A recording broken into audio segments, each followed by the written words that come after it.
샬롬, 주님 안에서 평안하시죠? 오늘도 말씀을 통하여 우리를 새롭게 변화시켜 주시는 하나님의 은혜가 여러분과 함께 하시기를 빕니다.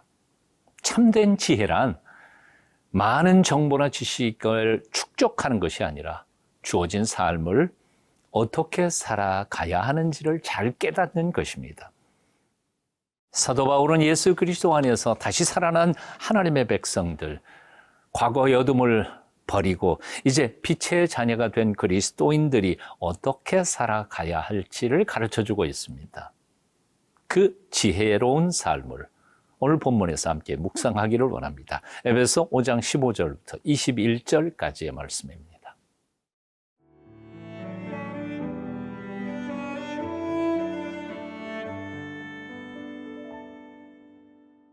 에베소서 5장 15절에서 21절 말씀입니다. 그런즉 너희가 어떻게 행할지를 자세히 주의하여 지혜 없는 자 같이 하지 말고 오직 지혜 있는 자 같이 하여 세월을 아끼라. 때가 악하니라. 그러므로 어리석은 자가 되지 말고 오직 주의 뜻이 무엇인가 이해하라. 술 취하지 말라. 이는 방탕한 것이니 오직 성령으로 충만함을 받으라. 시와 찬송과 신령한 노래들로 서로 화답하며 너희의 마음으로 주께 노래하며 찬송하며 범사에 우리 주 예수 그리스도의 이름으로 항상 아버지 하나님께 감사하며 그리스도를 경외함으로 피차 복종하라. 15절부터 17절까지 말씀 읽어봅니다. 그런즉 너희가 어떻게 행할지를 자세히 주의하여 지혜 없는 자 같이 하지 말고 오직 지혜 있는 자 같이 하여 세월을 아끼라. 때가 악하니라. 그러므로 어리석은 자가 되지 말고 오직 주의 뜻이 무엇인지 이해하라. 바울은 어떻게 행할지를 자세히 주의하여 지혜 없는 자 같이 하지 말고 지혜 있는 자 같이 하라고 명령하면서 두 가지를 명하고 있음을 봅니다. 그 첫째는 시간 낭비하지 말라는 것이고 둘째는 하나님의 뜻을 분별하라는 것입니다. 지혜란 무엇입니까? 무엇보다 지혜란 내게 주어진 시간이 한정이 있다는 사실을 깨닫는 것입니다. 다시 말하면 내게 주어진 시간은 언젠가는 끝난다는 사실을 깨닫고 그래서 주어진 시간을 낭비하지 않고 허비하지 않는 것이 바로 지혜라 그 말입니다. 여러분 생각해 보십시오. 주머니에 구멍이 뚫려서 10,000원짜리가 술술 새는데도 그것도 모르고 그냥 활개치면서 걸어가는 사람이 있다면 다 멍청한 사람이라고 욕할 것입니다. 만일 내가 지금 한 번밖에 못 사는 이 시간, 지금 다시는 돌아올 수 없는 현재를 헛된 일로 낭비하는 삶을 살아가는 사람이 있다면 그것은 오히려 10,000원짜리 술술 새는 것보다 훨씬 더 어리석게 인생을 살아가는 사람이 아닐까요? 돈은 잃었다가도 다시 회복할 수 있는 길이 그리고 기회가 있을 수 있습니다. 그렇지만 한 번 지나가 버린 시간은 다시는 찾을 수 없습니다. 그러므로 주어진 오늘이라는 시간을 허비하지 않고 잘 활용하는 것, 그것이 바로 지혜인 겁니다. 그래서 16절은 말씀합니다. 세월을 아끼라. 이 말은 헬라어에서 돈을 주고 세월을 구속하라, 찾아내라, 취하라 그런 뜻입니다. 영어에서 시간을 낭비한다는 것을 킬링 타임이라고 말합니다. 끔찍한 말이죠. 시간을 죽인다는 거죠. 시간을 죽이는 부끄러운 일, 그런 삶을 살지 말아야 할 것입니다.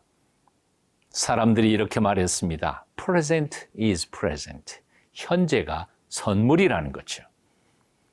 오늘 이 순간을 가장 소중하게 여기며 이 순간 한 번 가면은 다시는 돌아올 수 없을 줄 알고 지혜롭게 하나님께서 주신 세월들을 잘 사용하는 하나님의 사람들이 되시기를 축원합니다.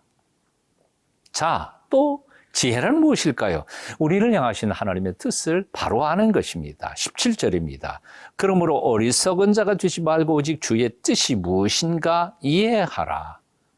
하나님은 인생의 창조주이십니다. 하나님만큼 우리에 대하여 잘하시는 분은 없습니다. 내가 아무리 나 자신을 잘한다 할지라도 그분만큼 잘 알지는 못합니다.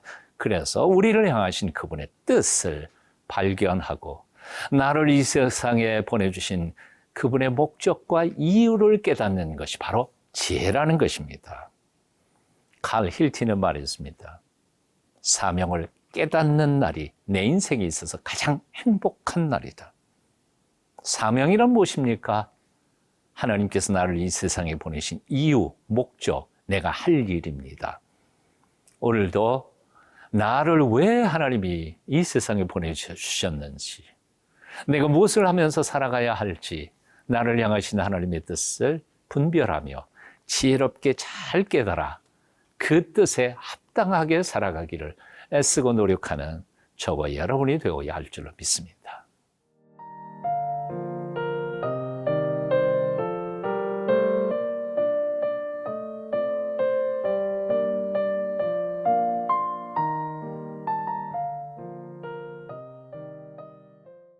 세월을 아끼는 것, 그리고 나를 향하신 하나님의 뜻을 아는 것, 모두 다 지혜입니다. 하지만 궁극적으로 온전한 지혜 하나를 더 든다면 그것은 내 힘으로는 죽어도 내 인생을 바로 살 수 없다는 사실을 깨닫는 것입니다. 다시 말하면 나의 한계를 깨닫는 것, 그것이 또 다른 지혜라는 말입니다. 그래서 사도 바울은 새 사람 된 사람은 이렇게 살아야 한다고 아주 중요한 명령을 이제 내리고 있음을 봅니다. 18절입니다. 술 취하지 말라. 이는 방탕한 것이니 오직 성령으로 충만함을 받으라. 그리스도인의 삶은 인간의 지성 그리고 감성, 능력만으로는 결코 살아갈 수 없는 초자연적인 삶입니다. 생각해 보십시오. 육체의 약점을 가진 우리가 어떻게 그 육체의 본능을 이기고 거룩한 삶을 살 수 있겠습니까? 혈과 육을 가진 우리가 어떻게 오른편 뺨을 때리는 사람에게 왼편 뺨도 내댈 수 있겠습니까? 어떻게 억지로 오리를 같이 가고자 밀어붙이는 사람과 함께 심리를 기쁘게 걸어갈 수 있겠느냐 그 말입니다. 어떻게 마음에 끌어오는 죄를 이기기 위하여 눈을 빼고 팔다리를 자를 수 있겠습니까? 이 모든 삶, 예수 그리스도께서 우리에게 요구하시는 그 삶, 사랑과 거룩한 삶은 모두 우리 인간의 힘과 결단만으로는 도저히 살 수 없는 삶입니다. 하지만 거룩하신 영이신 성령님께서 우리에게 오셔서 우리를 붙잡아 주시고 우리를 통치하시기 시작하는 순간부터 그 모든 불가능했던 일들이 가능해지기 시작하는 겁니다. 우리로서는 불가능한 것이 성령 안에서는 가능하다 그 말입니다. 그래서 그 놀라운 초자연적인 삶을 친히 경험했던 사도 바울은 이렇게 권하고 있는 겁니다. 오직 성령의 충만을 받으라. 오직 성령께서 너희를 온전히 통치하시도록 삶을 그에게 드리라 하시는 겁니다. 술에 취하면 술의 지배를 받듯이 성령님께서 우리를 지배하시기 시작하면 우리 육으로는 불가능했던 거룩한 삶을 온전히 살 수 있게 되는 것입니다. 이것이 바로 우리 그리스도인들이 승리할 수 있는 참된 승리의 비결입니다. 어둠이었던 우리 같은 존재들이 빛의 자녀로 살아가는 비결이기도 합니다. 이제 성령의 은혜를 사모하십시오. 나로서는 불가능했던 일들이 호련히 기적처럼 가능해지는 삶을 살아가기를 시작하십시오. 원수를 사랑하게 될 것입니다. 세월을 아끼게 될 것입니다. 하나님의 뜻을 분별하게 될 것입니다. 오늘도 성령 충만해서 승리하는 하루 사시기를 축원합니다. 기도하겠습니다. 온전케 하시는 성령님이시여, 오늘도 내 마음속에 오셔서 나를 새롭게 만들어 주시고 거룩한 의의 도구로 써 주시옵소서.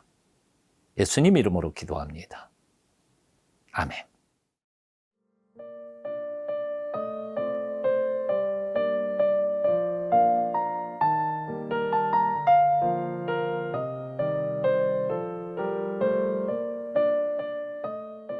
이 프로그램은 시청자 여러분의 소중한 후원으로 제작됩니다.